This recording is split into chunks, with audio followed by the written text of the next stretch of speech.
عليكم، كنتمنى تكونوا على خير وبصحه جيده. مرحبا بكم معايا في فيديو جديد. اليوم ان شاء الله غادي نحضروا مع بعض بيض السمك بطريقه جد سهله. كنتمنى الفيديو ينال الاعجاب ديالكم، وإلا عجبكم ما تنساوش ديروا لي ابوني ولايك. وبسم الله غادي ندوزو لطريقه التحضير. في مقله على نار متوسطه كنديروا القليل من زيت الزيتون مع 3 ديال الدراس الثوم محكوكين. كنخلطوا او كنحركوا حتى كتطلق ديك الثومه المذاق ديالها في الزيت.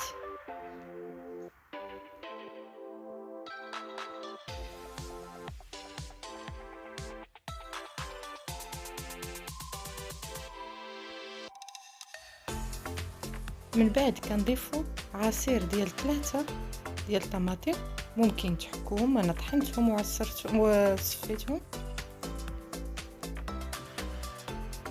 صافي كنحركوا هاد المكونات هادو.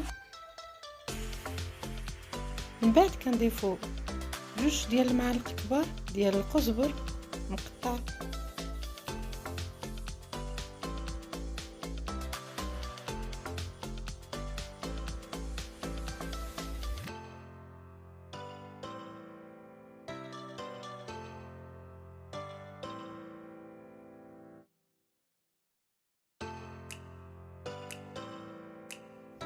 كنضيفوا الملح على حسب الذوق، وكنضيفوا الفلفل الاحمر معلقه،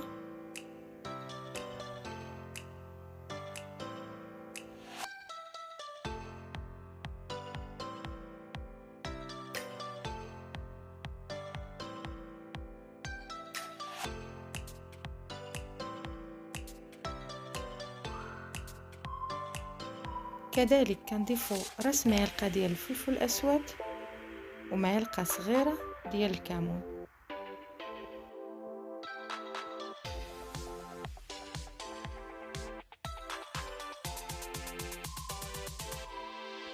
كنحركوا هاد المكونات وكنخليوها فوق النار مده ديال 5 دقائق.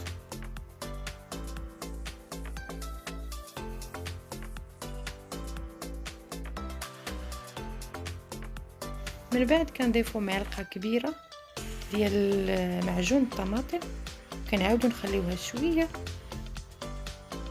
طيب.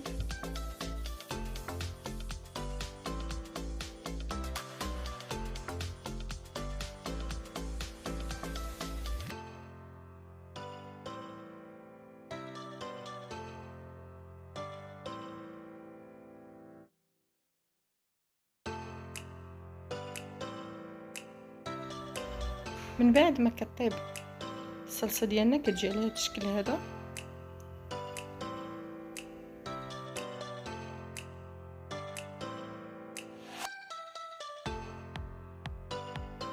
ودابا كنزيدوا البيض السمك ديالنا من بعد ما كنكونوا نقيناه مزيان، وكنغطيوه ونخليوه حتى كيطيب.